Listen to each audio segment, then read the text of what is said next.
Hello students, welcome back to Prepon. चलिए आज इस वीडियो के माध्यम से एक फ्रेज को डिस्कस करते हैं जो इस साल प्रीलिम्स 2023 के पेपर में आया, ड्यू प्रोसेस ऑफ लॉ। और एज पर न्यूज़पेपर रिपोर्ट्स ऐसा कुछ एस्पिरेंट्स ने जो शामिल हुए थे इस पेपर में, उन्होंने बोला है कि वेग क्वेश्चंस आए हैं, इनके बेस पे की निकाली जाए, आंसर की निकाली जाए। तो उसमें एक क्वेश्चन ये भी था जिसमें बताया गया है कि आंसर वेग हैं, प्रॉपर आंसर नहीं है। तो आज इस phrase due process of law को डिस्कस करते हैं, इसके बारे में कुछ बारीकियां जानते हैं। क्या होता है ड्यू प्रोसेस ऑफ लॉ और क्या हमारे संविधान में ये लिखा हुआ है या नहीं लिखा है, तो क्या इसको कंसिडर किया गया था जब संविधान बनाया गया था और संविधान सभा में इस पे क्या बात हुई, उसके बारे में डिस्कस करते हैं। और ये पॉलिटी का एक बहुत अहम कंसेप्ट है। ऐसे बहुत सारे कंसेप्ट यूट्यूब, जो प्रेपॉन IAS का यूट्यूब चैनल है, उस पर पढ़े हुए हैं। उसमें एक कंसेप्ट और डिस्कस करते हैं आज, ड्यू प्रोसेस ऑफ लॉ। ये क्वेश्चन आया, क्वेश्चन कहता है in essence what does due process of law mean. Essence में ड्यू प्रोसेस ऑफ लॉ का मतलब क्या होता है, क्या इसका मीनिंग है। क्या इसका मीनिंग ये है कि प्रिंसिपल ऑफ नेचुरल जस्टिस, ये इसका मीनिंग है, या प्रोसीजर एस्टेब्लिश्ड बाय लॉ इसका मीनिंग है, या कानून फेयरली अप्लाई किया जाए, या कानून के सामने सब एक हैं। इनमें से कुछ फ्रेजेस कॉन्स्टिट्यूशन में एज इट इज लिखे हुए हैं, कुछ लिखे नहीं हैं। जैसे कि ये हम अप्लाई करते हैं, ये लिखा हुआ है आर्टिकल 21 में, या आर्टिकल 14 में लिखा हुआ है। तो अब इनको इस ड्यू प्रोसेस ऑफ लॉ का जो कंसेप्ट है, इसको जानने की कोशिश करते हैं। ड्यू प्रोसेस ऑफ लॉ,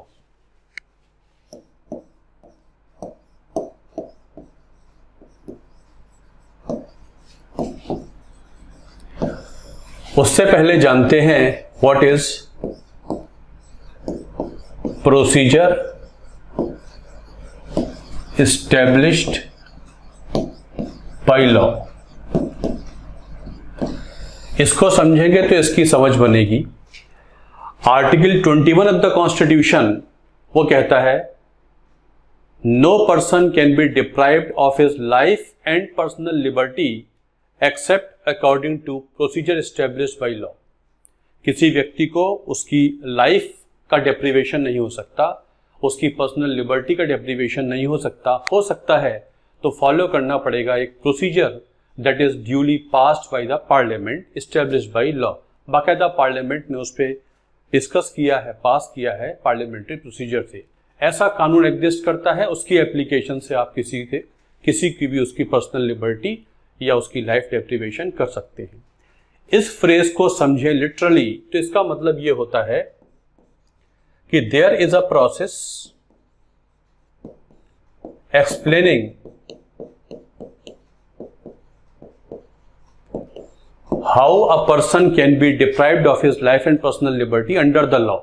एक कानून है जो बाकायदा पास हुआ है, ड्यूली पास्ड, एग्जिस्ट करता है, duly passed after deliberation by the parliament.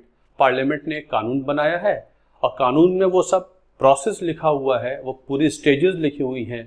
उनकी एप्लीकेशन से किसी की लाइफ को या उसकी लिबर्टी से डिप्राइव कर सकते हैं। इस फ्रेज का मतलब तो ये हुआ कि अगर कानून ऐसा एग्जिस्ट करता है जो कहता है कि यदि किसी ने ऐसा किया है तो उसके खिलाफ ये FIR हो जाएगी, उसको अरेस्ट कर लिया जाएगा, चार्जशीट दाखिल होगी, उसको जेल में डाल दिया जाएगा। अगर कानून में लिखा हुआ है, इस कानून को फॉलो करती है पुलिस या एग्जीक्यूटिव, उसकी एप्लीकेशन से जो आउटकम आता है वो सही माना जाएगा। ऐसा ही सुप्रीम कोर्ट इसे मानता रहा कि अगर प्रोसीजर एग्जिस्ट करता है और बाकायदा लॉ द्वारा बनाया गया है, आर्बिट्रेरी प्रोसीजर नहीं होना चाहिए, बाकायदा लॉ द्वारा बनाया गया है, ऐसे प्रोसीजर को आप फॉलो करके किसी को डिप्रीवेशन करते हैं तो वो सही माना जाएगा।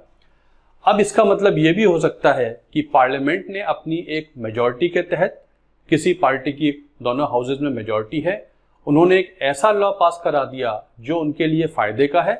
उनके पास चूंकि मेजॉरिटी है, डेमोक्रेटिक प्रिंसिपल कहता है 50% वन प्रिंसिपल, इसका मतलब वो कानून तो पास करा ही सकते हैं।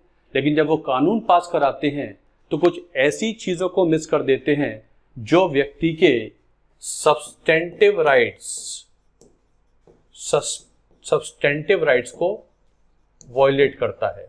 मतलब किसी के खिलाफ किसी ने कुछ किया, उसके खिलाफ कोई केस हुआ, पुलिस ने उसे अरेस्ट किया और अरेस्ट करके एक चार्जशीट फाइल की। चार्जशीट में जो इन्वेस्टिगेशन हुआ वो भी हैप्परजर्ड हुआ, जिससे टेस्टिंग कराई गई, लेबोरेटरी का इस्तेमाल हुआ, वो लेबोरेटरी एक्रेडिटेड नहीं थी, सर्टिफाइड नहीं थी। इस तरीके से किया और ये निकाल लिया कि हाँ ऐसा हुआ है और व्यक्ति को जेल में डाल दिया। इसका मतलब उस व्यक्ति को ये प्रूफ करने का कि उसने गलत किया है, उसके प्रॉपर जो प्रोसीजर है वो फुल प्रूफ नहीं है। वो प्रोसीजर लिखा तो हुआ है, कानून में मेंशन तो है, बट वो दरकिनार करता गया कुछ ऐसी चीजों को जो उसके नेचुरल राइट्स को वॉयलेट करते हैं। Since he is born as a human being, he has certain natural rights. वो नेचुरल राइट्स उसके वॉयलेट होते हैं। प्रोसीजर भी है, लॉ में लिखा भी है, पार्लियामेंट ने पास भी किया है, फिर भी उनकी एप्लीकेशन को देख के लगता है कहीं कहीं गैप हुआ करते हैं। वो गैप साफ साफ दिखा रहे हैं कि उस व्यक्ति के कुछ अधिकार जो एड्रेस हो सकते थे वो एड्रेस नहीं हुए। शायद इस फॉल्टी प्रोसेस से इसका निष्कर्ष निकाला गया है, इसलिए व्यक्ति जेल में हुआ करता है। तो यहां पर तो बहुत नैरो व्यू लिया जाता है कि बस एक प्रोसेस होना चाहिए, उसको फॉलो करते रहिए और उससे व्यक्ति को सजा दे दी जाए। ये प्रोसीजर तो ये कहता है और शुरू में सुप्रीम कोर्ट इसी को मानता रहा। बट एक कंसेप्ट होता है ड्यू प्रोसेस ऑफ लॉ। उसमें क्या होता है? ड्यू प्रोसेस ऑफ लॉ में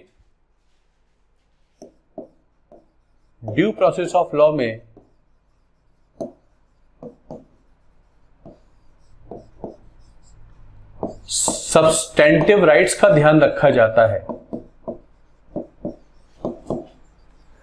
दैट इज, ऐसे मान लीजिए, प्रिंसिपल ऑफ नेचुरल जस्टिस का ध्यान रखा जाता है। ये समझेंगे तो सब्सटेंटिव राइट्स समझ में आ जाएंगे, उससे समझ में आ जाएगा। प्रिंसिपल ऑफ नेचुरल जस्टिस का ध्यान रखा जाता है। प्रिंसिपल ऑफ नेचुरल जस्टिस ये कहता है, एक तो everybody has right to hearing. किसी के खिलाफ कोई केस वगैरह हुआ है तो उसे पूरा अधिकार है कि उसे सुने बिना उसको सजा ना दी जाए। हर व्यक्ति का राइट टू हियरिंग होता है। कोर्ट उसे सुनेगा, एडमिनिस्ट्रेटिव बॉडी उसे सुनेगी, उसका पक्ष तो सुनिए, उसके बाद सजा दी जाएगी। एक प्रिंसिपल तो इसका ये होता है कि राइट टू हियरिंग होना चाहिए। जज शुड एक्ट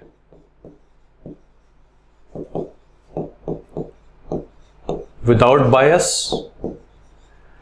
जज शुड एक्ट विदाउट बायस।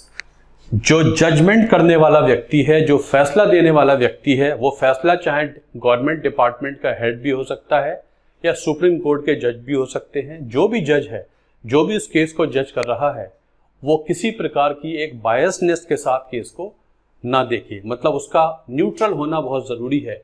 अगर वो बायस्ड है किसी कम्युनिटी को लेके, किसी विचार को लेके, उसका इंक्लिनेशन वगैरह है, इसका मतलब उसने उसमें फेयर प्ले नहीं किया है, फेयर जजमेंट नहीं किया है। उसकी किसी भी तरीके का झुकाव, किसी प्रकार का झुकाव, चाहे उसके थॉट प्रोसेस का झुकाव हो, चाहे उसकी विचारधारा का झुकाव हो, या किसी व्यक्ति विशेष के प्रति झुकाव हो, राज्य विशेष के प्रति झुकाव हो, कैसा भी झुकाव यदि उस जजमेंट में उसने अप्लाई किया है, इसका मतलब उसने बायस के साथ एक्ट किया है, उसने सही तरीके से एक्ट नहीं किया है। तो जज शुड एक्ट विदाउट बायस, बिना किसी फेयर और फेवर के उसे एक्ट करना पड़ेगा। तीसरा यह है कि जो डिसीजंस हैं वो तो दिए ही जाएंगे, जो डिसीजंस हैं वो तो दिए ही जाएंगे, जो फैसले हैं वो तो देंगे ही, लेकिन फैसले रीजन्ड होने चाहिए। जो जजमेंट है it should stand on a valid basis. इसका जो बेसिस है बहुत रीजन्ड होना चाहिए। रीजन, अगर आपने कोजेंट रीजन बताए हैं, सही रीजन बताए हैं कि ये वजह है जिसकी वजह से आपकी सदस्यता रद्द की जाती है, जो बहुत लॉजिकल बेसिस पे बताया है, तो जजमेंट रीजन्ड है। अगर उसका जो स्ट्रेंथ मानी जा रही है, उसकी जो रूट्स मानी जा रही है, जिस आधार पे वो खड़ा है जजमेंट, वो हल्का सा भी वीक है, तो नेचुरल जस्टिस का एप्लीकेशन नहीं होता है। जब हम कहते हैं जजमेंट जो फैसला है, डिसीजन रीजन्ड है, इसका मतलब है एप्लीकेशन ऑफ माइंड है, और जो रीजन है वो quite rational and logical basis पे दिया गया है, बहुत लूज रीजन नहीं है, बहुत सॉलिड रीजन हुआ करता है। अगर ये तीनों चीजें किसी भी जजमेंट में मिलती हैं, इसका मतलब नेचुरल जस्टिस का इस्तेमाल हुआ है। नेचुरल जस्टिस का इस्तेमाल जब भी होगा, अगर इन तीनों चीजों का इस्तेमाल जब भी होगा, व्यक्ति के जो इनहेरेंट राइट हैं, नेचुरल लॉ बेस्ड राइट्स हैं, ह्यूमन राइट्स हैं, उनका ध्यान डेफिनेटली रखा गया होगा। और यदि इनका ध्यान रखा गया है, यदि इसके हिसाब से फैसला आता है, तो ये कहता है ड्यू प्रोसेस ऑफ लॉ, ये कहलाता है due process of law, theory of natural justice. मान लीजिए किसी के खिलाफ कोई मुकदमा हो गया, ये कहा जाए कि कोई कहता है कि आपको इस जॉब से निकाला जाता है या आपको 1 महीने के लिए सस्पेंड किया जाता है, गवर्नमेंट डिपार्टमेंट में काम करते हैं, आपको 1 महीने के लिए सस्पेंड किया जाता है। नोटिस तो चला गया, लेकिन उस व्यक्ति को उसके बॉस ने सुनने की अनुमति नहीं दी, अपॉर्चुनिटी नहीं दी है, मतलब उसको सजा तो मिल गई, उसे सुना नहीं गया। इसका मतलब नेचुरल जस्टिस फॉलो नहीं हो रहा है। राष्ट्रपति का इम्पीचमेंट हो रहा है, सुप्रीम कोर्ट के जज का इम्पीचमेंट हो रहा है, लेकिन सुप्रीम कोर्ट के जज को इम्पीचमेंट करने से पहले पार्लियामेंट सुने तो एक बार, सुप्रीम कोर्ट के जज का व्यू क्या है, भारत के राष्ट्रपति को इम्पीच कर रहे हैं, उनका जज व्यू क्या है, उनको तो सुनिए, उसके बाद फैसला करिए। अगर आपने बिना सुने फैसला किया है, इसका मतलब एक तरफा फैसला हुआ है, तो ये नेचुरल जस्टिस की वायलेशन हो जाती है। इसका मतलब अगर ऐसा फैसला आया है जहां आतंकवादी, पाकिस्तानी आतंकवादी का सबकी बात नहीं सुनी गई, आतंकवादी ने यहां पर हमला किया, पकड़ा गया, उसको पूरी अनुमति दी गई, ट्रायल कोर्ट से लेकर सुप्रीम कोर्ट तक या मर्सी पिटीशन तक की पोजीशन दी गई, आप अपना पक्ष रखिए, आपने गलत किया है, हमारे पास एविडेंस है, बट अपना पक्ष रखिए। उसके बाद जो फैसला आया, उसको हर लेवल पर वकील दिए गए, भारत सरकार ने वकील दिए, ताकि वो ये कह पाए कि मेरे साथ न्याय हुआ है, उसके साथ न्याय हुआ है। तो नेचुरल जस्टिस का मतलब होता है कितना भी बड़ा अपराधी हो, कितना हीनस क्राइम किया हो, बिना सुने उसको सजा नहीं हो सकती। जजेस, आपने सुना होगा, कई बार देखते हैं कि जजेस ये कह देते हैं I am रिक्यूजिंग from this particular case, मैं अपने आप को इस केस से रिक्यूज करता हूं। रिक्यूज करने का मतलब है किसी जज का किसी पीठ पर इंक्लूजन हो गया, संवैधानिक खंडपीठ बनाते हैं सीजीआई, संवैधानिक पीठ बनाते हैं, उसमें किसी जज का नाम डाल दिया गया, पर जज उस केस को देखते हैं तो कहते हैं कि इस केस में या इस पर्टिकुलर केस में पहले मैं काम कर चुका हूं, वकील रह चुका हूं, या इस केस को जो पेश कर रहे हैं वो वकील वो मेरे रिलेटिव हुआ करते हैं, यदि वो वकील बन के काम करेंगे, मैं जज बन के काम करूंगा, तो शायद मैं न्याय ना कर पाऊं, इसलिए इससे पहले कि ऐसा हो तो मैं अपने आप को इस पीठ से हटाता हूं, इस बेंच से हटाता हूं। तो मतलब ये ना हो कि ये कहा जाए जज ने बायस के साथ एक्ट किया है। और जजमेंट बहुत रीजन्ड होना चाहिए, बिल्कुल सही कसौटी पे खरा उतरना चाहिए। ये 3 चीजें कहलाती हैं थ्योरी ऑफ नेचुरल जस्टिस। जब ये कहा जाता है कि ड्यू प्रोसेस ऑफ लॉ में जो वर्ड लॉ होता है, ड्यू प्रोसेस ऑफ लॉ में जो वर्ड लॉ होता है, तो सुप्रीम कोर्ट ने कहा ये वर्ड लॉ मियरली एक पीस ऑफ लेजिस्लेशन नहीं है कि आपने पार्लियामेंट में डिस्कस किया और एक कानून पास कर दिया। और कानून ये कहता है कि अगर किसी ने सोशल मीडिया पर, अखबार में, मैगजीन में, कहीं पर भी ऐसा बोला तो उसके खिलाफ ये धारा लग जाएगी, उसको जेल में बंद कर दिया जाएगा, और आपने इसको पास भी करा लिया। तो सुप्रीम कोर्ट ने अपने जजमेंट्स में कहा जब हम ड्यू प्रोसेस ऑफ लॉ में बात करते हैं वर्ड लॉ की, तो हमारा पर्पस सिर्फ एक लॉ पास कर देना भर नहीं है, हमारा पर्पस है लॉ का होना तो जरूरी है ही, लॉ तो एग्जिस्ट करना ही चाहिए, but law must be reasonable, fair and just. Law reasonable भी हो, फेयर भी हो और जस्ट हो। लॉ भर होना सफिशिएंट नहीं है।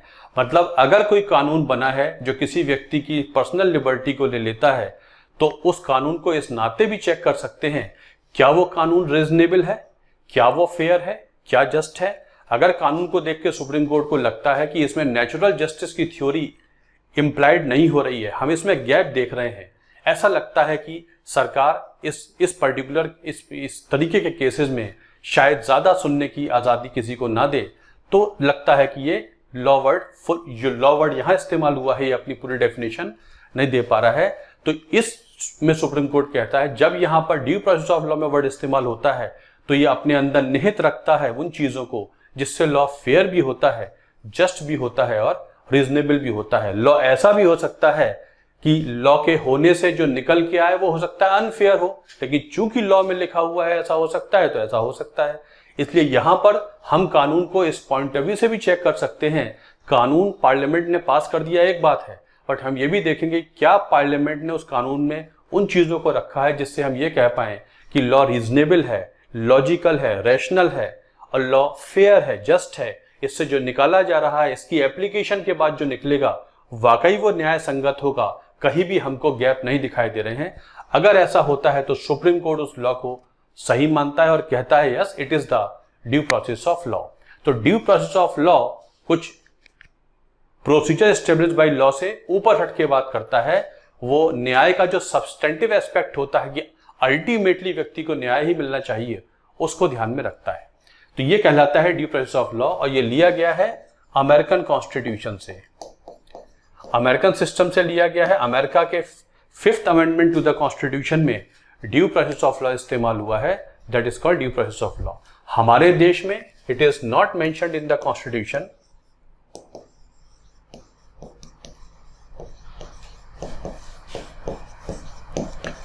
ये संविधान में मेंशन तो नहीं है, बट मेनका गांधी केस, जो मेनका गांधी केस था 1978 वाला, उसके बाद सुप्रीम कोर्ट ने इसका एप्लीकेशन शुरू कर दिया। मतलब जब हम आर्टिकल 21 पढ़ते हैं जहां लिखा है प्रोसीजर एस्टेब्लिश्ड बाय लॉ, उसको समझा जाता है due process of law. It is not mentioned in the constitution yet it is followed by Supreme Court in various judgments after Maneka Gandhi case. तो मेनका गांधी केस के बाद इस लॉ वर्ड का बहुत एक्सपेंसिव और वाइडर मीनिंग लिया जाता है। लॉ होना भर सफिशिएंट नहीं, लॉ का सही होना भी बहुत जरूरी है। लॉ पास कर देना एक बात, सही लॉ पास कर देना ज्यादा इंपॉर्टेंट होता है। तो ये कहलाता है ड्यू प्रोसेस ऑफ लॉ, जो हमारे कॉन्स्टिट्यूशन में 78 के बाद हमारे सिस्टम में फॉलो होना शुरू हो गया, लिखा हुआ नहीं है। This is this thing. अब बात आ जाती है क्या हमने इसे इस्तेमाल नहीं किया, क्या सुप्रीम कोर्ट ने इसका कॉग्निजेंस 1978 में लिया या इससे पहले भी इस पे बात हुई थी। उसे देखें तो एक बात और समझ में आती है। संविधान सभा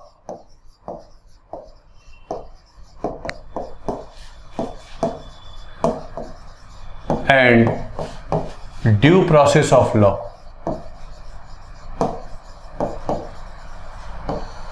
ये चीजें अखबार में आ रही हैं तो आपको बता रहा हूं, इट इज इंपॉर्टेंट। एग्जाम में ये चीजें आ जाती हैं, किसी और तरीके से आ जाती हैं। संविधान सभा में क्या हुआ, संविधान सभा debated and passed due process of law. ऐसा नहीं है इस पे हमने डिस्कस नहीं किया था, संविधान सभा ने इस पे डिबेट किया और इसे पास किया कि ये हम संविधान में डाल देते हैं। हमारी इच्छा यही है कि हम इस अमेरिकन कंसेप्ट पे काम करें। तो यहां लिखा था no person can be deprived of life and personal liberty without personal liberty and property without due process of law। ये हुआ था। अब इस पे ऑब्जेक्शन लगा दिया गोविंद वल्लभ पंत ने। उन्होंने कहा इसमें अगर हम due process of law clause लेते हैं तो बहुत से सोशल रिफॉर्म हम नहीं कर पाएंगे, क्योंकि फिर जब हम सोशल रिफॉर्म के लॉ बनाएंगे, खासतौर से जमींदारी व्यवस्था को खत्म करने के लिए हमको थोड़ा सा सख्त होना पड़ेगा और जमींदारी व्यवस्था खत्म करनी है। और अगर due process of law phrase हमारे संविधान में होगा तो वो इतना ज्यादा अधिकारों की रक्षा करता है कि हो सकता है कि हम जमींदारी व्यवस्था को खत्म ना कर पाए। तो ये मेरे ख्याल से ड्यू प्रोसेस ऑफ लॉ नहीं होना चाहिए, ऐसा कहा गोविंद वल्लभ पंत ने। तो इसमें चेंज किया गया, इसमें ये जो वर्ड है property, it was deleted on the recommendation of Rajagopalachari.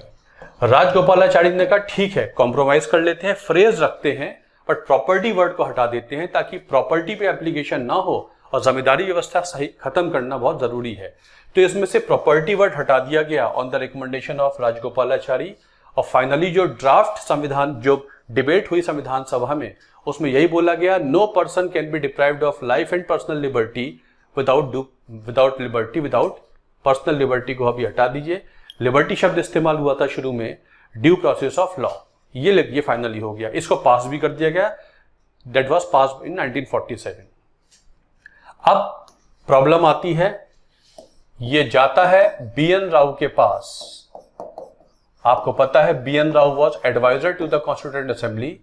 BN Rao ने यहां पर पर्सनल लिबर्टी के आगे वर्ड जोड़ दिया personal.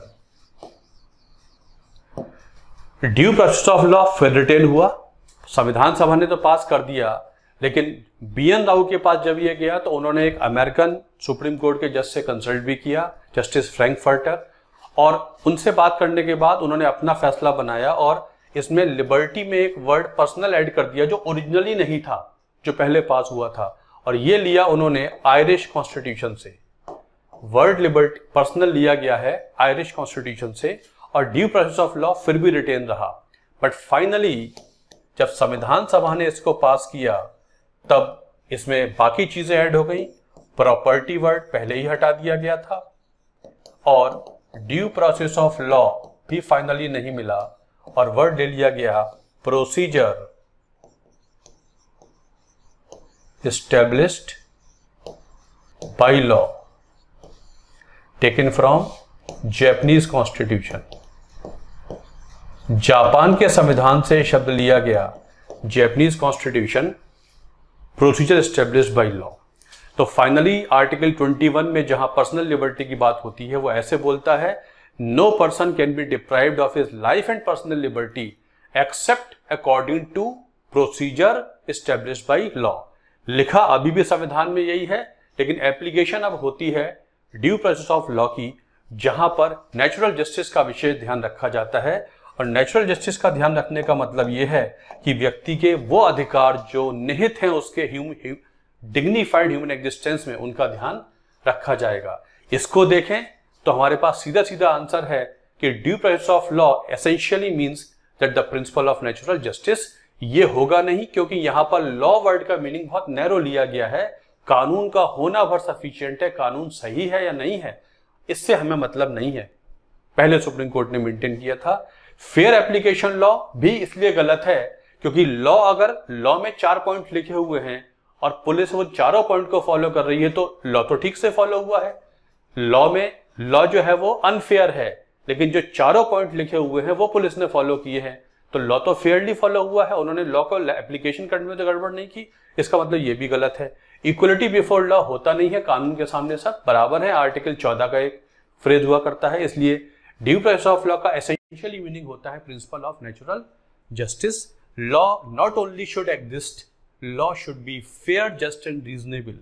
Law should address all the facets of dignified human existence. If law is not of that sort, law shall be held as null and void, as said Supreme Court in Maneka Gandhi case 1978। ये होता है due process of law. ये छोटे छोटे concept हैं जो आपके exam में आते रहते हैं, नोट्स वगैरह में भी होते हैं, और ऐसे ही बहुत सारे कीवर्ड्स हम आपके साथ डिस्कस करते चले जाएंगे, क्लासेस में भी होंगे, अलग से भी करते चले जाएंगे। आप प्रेपॉन IAS की ऐप को डाउनलोड करेंगे, वहाँ ऐसे बहुत सारे कीवर्ड्स का डिस्कशन आपको मिल जाएगा। चलिए, thanks a lot for watching this video. Thank you very much.